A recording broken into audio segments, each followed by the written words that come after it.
कैसे हैं आप? नमस्ते भैया, एकदम बढ़िया, फर्स्ट क्लास। सनी जी, आपका क्या हाल चाल है सर? बस बढ़िया है। सनी जी, क्या शूट हो रहा है यहाँ पे? अभी कल से हमारी फिल्म टिम टिम तारा यहाँ पे शूट हो रही है इस सेट पे।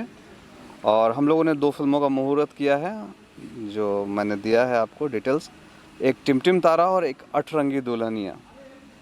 तो भैया के सहयोग से, मनोज भैया के सहयोग से ये दोनों फिल्म की जा रही है, जिसमें टिम टिम तारा के सारे चीज़ों का डिज़ाइन भैया ने किया है। और दूसरे फिल्म जो है अठरंगी दुल्हनिया, उसका निर्देशन डायरेक्शन भी भैया कर रहे हैं। जी। फिलहाल जो फिल्म शूट हो रही है वो टिम टिम तारा है। क्या जी। स्टार कास्ट है इसकी, सनी जी? इसमें स्टार कास्ट में आपको, जैसा कि शूट पे आप देख रहे हैं, पाकी हेगड़े जी हैं, आदित्य ओझा है, स्मिता जी हैं और तमाम कलाकार हैं जो जाने माने हैं और इंडस्ट्री से जुड़े हुए हैं। जी।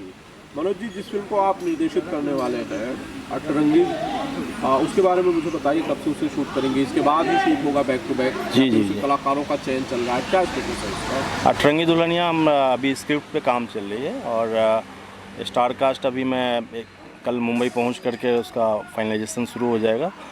स्क्रीन प्ले लगभग रेडी है और मोस्ट प्रोबेबली हम लोग छठ पूजा के बाद शूटिंग प्रारंभ करेंगे इसी लोकेशंस पे। जी। क्या स्टोरी लाइन है? सतरंगी मैंने सुना था, आप एक रंग आपने बढ़ा दिया, अठरंगी कर दिया है। अभी आप देख रहे हैं टीवी पे दौर सास बहू ननद भौजाई देवर जेठानी, एक टेली फिल्मों का दौर चला हुआ है और पारिवारिक फिल्मों का एक वापसी हुई है। और चूँकि हमारे पास रिकवरी का माध्यम अभी थिएटर का सपोर्ट है नहीं, टीवी से ही हमने सारी जो भी इन्वेस्टमेंट है रिकवरी करनी है, तो टीवी को मद्देनज़र रख करके पारिवारिक और औरतों को पसंद आने वाली कहानी है। और एक रंग इसलिए बढ़ा दिया कि 7 रंग तो कई बार लोग दिखा चुके हैं, एक रंग ऊपर बढ़ा करके सनी जी जब प्रोडक्शन में आए हैं तो कुछ अच्छा करने के लिए अठरंगी दुल्हनिया हम लेकर आ रहे हैं। सोचिए, अठरंगी दुल्हनिया आप लेकर आ रहे हैं और रंगीन कपड़े सनी जी पहन के बैठे हैं। खैर सनी भाई, ये जो फिल्में हैं बेसिकली, इनके बारे में आपने तो पहले भी कई फिल्में की हैं। आप ज़रा बताइए कैसे शुरू हुआ ये कारवां, मनोज जी कैसे मिले और फिर ये टीवी के लिए फिल्में बनाने का कैसे सिलसिला शुरू हुआ? आप तो हमारे पुराने मित्र हैं और आपको पता है कि मैं थिएटर से, जो थिएटर है उसमें एज ए डिस्ट्रीब्यूटर भी बिहार झारखंड में कार्यरत रहा हूँ। फिल्में बहुत मैंने रिलीज़ की है।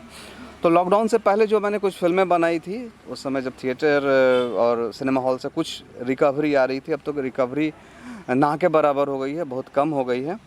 तो वैसे में मुझे तलाश थी कि कुछ अच्छे प्लेटफॉर्म मिले। तो अभी इसके पहले जो मैंने फिल्म बनाई अवधेश जी को लेके, अवधेश जी और देवसिंह को लेके, मेरी परी, तो उसके मार्केटिंग के सिलसिले में हमारी मनोज भैया से मुलाकात हुई और इन्होंने उसको मुकाम दिया, उसको चैनल तक पहुंचाया और उससे मुझे प्रोत्साहन मिला और मुझे लगा कि इनके दिशा निर्देशन में बनाते हैं तो जो फिल्म मैं बनाऊंगा उसको मैं अच्छे चैनल के माध्यम से अपने दर्शकों तक पहुंचा सकता हूं। जी।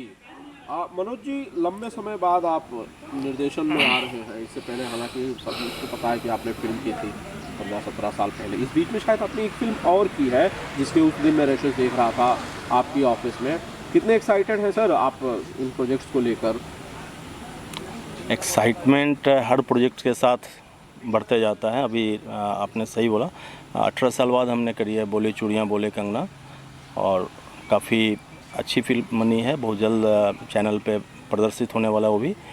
और बस एक्साइटमेंट प्रोजेक्ट बाई प्रोजेक्ट बढ़ते जाता है।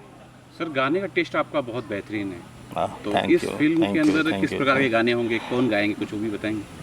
गाने अपना जो म्यूज़िक डायरेक्टर हैं अमन श्लोक जी हैं इसमें। और गाने का ये लिरिक्स और उसके म्यूज़िक पे काम चल रही है। 2-3 आई थिंक 3 तारीख से हम लोग गाना शूट कर रहे हैं। कानू दा गाना कोरियोग्राफ करेंगे। तो गाने का टेस्ट, जैसा कि आपने बोला, टचवुड, थैंक्स। और गाने पे भी हम लोग काफ़ी मेहनत कर रहे हैं। ये बहुत अच्छा सवाल दिलीप भाई ने हालांकि पूछा आपसे मनोज जी। मैं उस दिन जब देख रहा था आपकी उस फिल्म के रेशेस, तो मुझे उसमें लगा कि जैसे बॉलीवुड के अंदर, हिंदी फिल्मों के अंदर राजश्री प्रोडक्शंस का जो टेस्ट होता है, जिस तरह का म्यूज़िक कॉम्बिनेशन और एलिमेंट्स होते हैं गानों में, उस तरह के कुछ लुक आपके गानों में मुझे कम से कम महसूस हुए। लोगों की अपनी क्या ओपिनियन है वो तो देखने के बाद बताएंगे। क्या म्यूज़िकली ये दो फिल्में भी उसी तरह की होंगी? बिल्कुल बिल्कुल, चूँकि गाना किसी भी कहानी का शोल होता है, खास करके हमारी भोजपुरी और हिंदी फिल्मों में तो एक गाना अगर हिट हो जाए तो पूरी पिक्चर हिट हो जाती है। और गाना कर्णप्रिय हो, लोग गुनगुनाना छोड़ दिया, लोग याद करना, अब एक फिल्म के बाद दूसरी फिल्म में गाना भूल जाते हैं। तो मैं कोशिश कर रहा हूँ कि बरसों तक लोग इस हमारी फिल्मों का गाना गुनगुनाएं, उनके लब पे हो और अच्छा गाना बने। सनी जी, गाने तो एल्बम के ज़्यादा चलते हैं, 50 मिलियन, 100 मिलियन, 40 मिलियन। आपके मित्र ओझा साहब कह रहे हैं कि फिल्मों के गाने 10 साल लोग सुने हैं, संभव लगता है? बिल्कुल बिल्कुल संभव है, और इतिहास गवाह है कि इस चीज़ के लिए जब भी फिल्मों के भी गाने आए हैं जो 10 साल के, अब मुझे लगता है कि आज के समय में 30 साल 35 साल पुराने गाने भी लोग गुनगुनाते हैं और उसका टेस्ट होता है। और मेरी जो फिल्में हैं, जो पारिवारिक टाइप की फिल्में मैं बनाना शुरू किया हूं, और एक्चुअली मैं विश्वास रखता हूं कि हमें भोजपुरी को एक माटी के सुगंध से पहचाना जाता है। तो हम कितना भी उसमें मॉडर्न कल्चर डालने की कोशिश करेंगे और ये करेंगे तो कहाँ कुछ समय तक वो गाने चल जाते हैं, लेकिन साल भर के बाद वो गाने आपको नहीं सुनने को मिलते हैं जो एल्बम वाले हैं। और कुछ एल्बम होते हैं जो हिट हो जाते हैं, तो कुछ फिल्में भी होती है जिसके गाने हिट रहते हैं। जी मनोज जी, अगर कोई टीवी के लिए फिल्म बनाना चाह रहा है, उसे ये लग रहा है कि भाई मुझे टीवी के लिए फिल्म बनानी चाहिए, जैसे थिएटर्स के जो हालात है बहुत अच्छे नहीं है, और मुझे नहीं लगता कि इस बात को लेकर किसी के कोई मतभेद होंगे, ये सब जानते हैं। अगर कोई टीवी के लिए फिल्म बनाना चाहता है तो किस तरह की फिल्म बनाए, क्योंकि आप इस मामले में काफ़ी अनुभवी हैं और टीवी के धुरंधर के तौर पर आप जाने जाते हैं। अब टीवी और थिएटर में बहुत ज़्यादा नहीं, फीचर फिल्म का थोड़ा कैनवास बड़ा होता है, टेली फिल्मों में कैनवास थोड़ा हमें छोटा करना पड़ता है, बट कंटेंट पे हमें काम करना है। टीवी के लिए जब भी हम काम करते हैं तो कंटेंट्स पे हम ज़्यादा टाइम देते हैं। अगर शूटिंग हमें 15 दिन में करनी है तो 3 महीना पेपर वर्क और स्टोरी लाइन पे हम काम करते हैं। और चूँकि टीवी पे महिलाएँ ज़्यादा, व्यूअर्स महिलाओं की ज़्यादा है, तो उनकी टेस्ट को ध्यान में रख कर के स्टोरी की डेवलपमेंट हम करते हैं। तो ये जो आप फिल्म करने जा रहे हैं 18वीं, वो भी इसी जॉनर? जी जी बिल्कुल बिल्कुल। मनोज जी, जब आप निर्देशक होते हैं तो कई सारे निर्देशकों की जो जोड़ियाँ होती हैं वो कई सारे एक्टर्स के साथ है जो लगातार उन्हीं के साथ काम करते हैं। मैं किसी का नाम नहीं लेना चाहता हूँ। आपके साथ भी ऐसा कुछ है कि कोई पर्टिकुलर आर्टिस्ट है जिसको आपको लगता है कि उनके साथ ही आप काम करेंगे या उनके साथ ज़्यादा कंफर्टेबल है? दूसरे शब्दों में नहीं, स्टोरी की जैसे भी डिमांड होगी हम उस हिसाब से करेक्टराइजेशन करेंगे। आपको हर पिक्चर में कुछ ना कुछ डिफरेंस मिलेगा। जैसे अगर आपका इसमें टिम तारा में आदित्य को देख रहे हैं तो अठरंगी में गोलू जी हैं। ऑलरेडी उन स्टोरी और कहानी चर्चा उनके साथ हो चुकी है, सिर्फ साइन करना बाकी है। बोले चूड़िया में प्रिंस हैं। तो फिल्म और कैरेक्टर के हिसाब से हम काम करेंगे, ना कि कोई ग्रुप या टीम बनाना है कि हम चलो इसके साथ ही कंफर्टेबल है। वो आर्टिस्ट उस किरदार को अच्छा से जिए, अच्छा करे, पहली प्राथमिकता हमारी ये होती है। सनी भाई, ज़्यादातर मेकर्स आजकल यूपी शूट करते हैं। मुझे नहीं पता क्या उसके पीछे की वजह है, लेकिन आप तो यूपी नहीं शूट कर रहे हैं, आप पालघर शूट कर रहे हैं, मुंबई के करीब शूट कर रहे हैं। कोई खास वजह? खास वजह वैसा कुछ नहीं है। एक्चुअली क्या है, पालघर में अपना अच्छा लोकेशन है, मुंबई के नियर अबाउट है, हमारे फार्म हाउस है यहाँ पे, तो थोड़ी सुविधा है और तमाम आर्टिस्ट मुंबई में मिल जाते हैं, अवेलेबल होते हैं।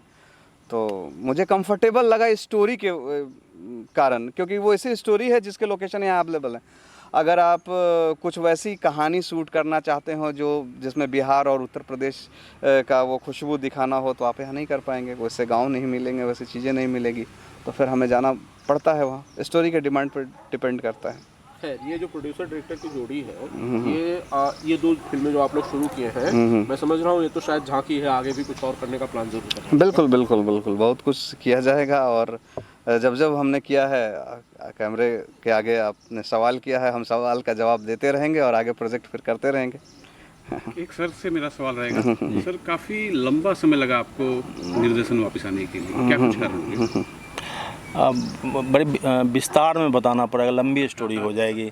2005 में जब चलत मुसाफिर मोहल्लियों में किया था, तो उस समय कहीं ना कहीं वो दौर था, और आज भी है कि एज ए निर्देशक मुझे बहुत बड़ा फ्यूचर उस समय नहीं समझ में आया कि लंबे समय में एक डायरेक्टर का फ्यूचर भोजपुरी में बहुत अच्छा हो सकता है। पता नहीं वो वो भावना थी उस समय, अब वो चीज़ नहीं है, तो फिर वापस हम आए। मनोज जी, आपने कई लोगों को लॉन्च किया था उस फिल्म से। जी। महेश भाई चले गए, अच्छे बड़े जो स्टार बन रहे हैं, जी। लेकिन कई लोग नहीं चल पाए। कल्पना की बात है, जी। उनका करियर बतौर अभिनेत्री नहीं चल पाया। आप बिल्कुल सही बोल रहे हैं। बतौर अभिनेत्री हमें उस समय उनको लेने का भी और चयन करने का भी कोई ये नहीं थी, स्क्रिप्ट की डिमांड नहीं कह सकते हैं। और हमारे रिलेशंस इतने अच्छे थे, और प्रोड्यूसर सुधाकर जी बेचारे अब नहीं रहे हमारे बीच। लेकिन एक दौर था, ससुरा बड़ा पैसे वाला, दरोगा बाबू, आई लव यू, दोनों में सिंगर सुपरहिट पिक्चर को करवाने में उनका योगदान रहा। तो सुधाकर जी के दिमाग में कहने गया था कि मनोज, अगर हम सिंगर्स की चयन सबसे ज़्यादा करते हैं, जैसे दिनेश जी उस फिल्म में सिंगर, छैला बिहारी सिंगर, तो जब अभिनेत्री की बात आई तो वो एक टचवुड उनकी आत्मा को शांति था, वो जिद पे आ गए कि नहीं, कल्पना को ही हम लेते हैं। और आपकी पसंद कौन थी? कोई ना कोई अभिनेत्री होती जो अच्छा परफॉर्म करती, लेकिन कल्पना ने एक्ट बहुत अच्छा किया, बट ठीक है, एज अभिनेत्री उनको नहीं एक्सेप्ट किया पब्लिक ने, but as a singer she is great. Manoj ji, female actresses जब भी फीमेल सिंगर्स जब भी एक्ट्रेस बनना की कोशिश करते हैं भोजपुरी सिनेमा में, वो नहीं चल पाती हैं, उन्हें लोग एक्सेप्ट नहीं करते। लेकिन इसका उल्टा है मेल सिंगर्स के बारे में, मेल सिंगर्स ही चलते हैं। तो ये इतना बड़ा भेदभाव और गैप क्यों है? अब फीमेल सिंगर में मुझे लगता है कि अब 2000 से लेकर के 2023 तक बहुत सिंगर्स ने अप्रोच नहीं किया, बट अगर उसी दौर में आप देखें, अक्षरा सिंह काफ़ी कामयाब है, और अच्छी अभिनेत्री भी हैं, अच्छी सिंगर भी हैं, उनको लोगों ने सराहा है, पब्लिक ने भी सराहा है। अक्षरा सिंह एक्ट्रेस पहले है, सिंगर बाद एक्ट्रेस है। पहले हैं, सिंगर बाद, सही मैं बात उन है। लोगों की बात कर रहा हूँ जैसे प्रियंका सिंह, राइट। अंतरा सिंह, प्रियंका, शिल्पी राज, ये सब सिंगर है, लेकिन इनमें से कोई एक्टर नहीं बन पाता।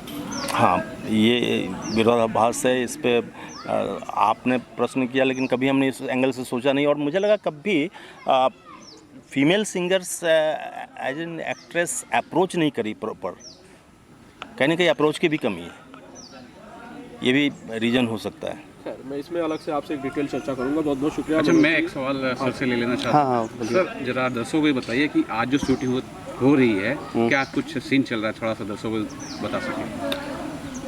अभी ये हम जो शूट कर रहे हैं, इसमें पाकी हेगड़े जी हैं और आदित्य ओझा हैं, और हमारे सुजान सिंह जी हैं। तो जो ये सीन चल रहा है, ये इनके बंगले का है। इन्होंने एक जज का रोल किया है उसमें, और उनके बंगले पे कुछ वैसी गतिविधियां हैं जिसको लेकर ये सीन की जा रही है। पाखी जी एक कर्तव्यनिष्ठ, ऑनेस्ट जज की भूमिका में है, और उनका बेटा आदित्य रोल कर रहे हैं उनके बेटा का, और उनसे एक समझिए कि अनएक्सीडेंटल एक्सीडेंट हो जाता है, और उन पे गंभीर आरोप लगती है, और वो पुलिस के हिरासत में होते हैं। और जो सुजान जी हैं वो एक कंप्लेन लेकर आए हैं कि तुमने मेरे बच्चे के खिलाफ तो फैसला दिया था, आज तुम्हारा ही बेटा कल्प्रिट है, मुजरिम है, तुम कैसा फैसला करोगे। उस तरह की चीज़ों पे एक शूट लास्ट चले। और सवाल मेरा है कि पूरा शेड्यूल यहाँ ही शूट हो जाएगा कि कहीं और फिर नेक्स्ट शेड्यूल लग रहा है, जरा दर्शकों को भी बता दें। हम 2-3 दिन बॉम्बे करने वाले हैं, 2 से 3 कुछ दिन। डिमांड है स्टोरी की जो हम यहाँ नहीं कर सकते हैं, उनके लिए हमें प्रॉपर स्टूडियो में जाना पड़ेगा। तो 2 दिन या 3 दिन शायद, 2 से 3 दिन बॉम्बे से। बहुत बहुत शुक्रिया। Thank you. आप दोनों को शुक्रिया। Thank you.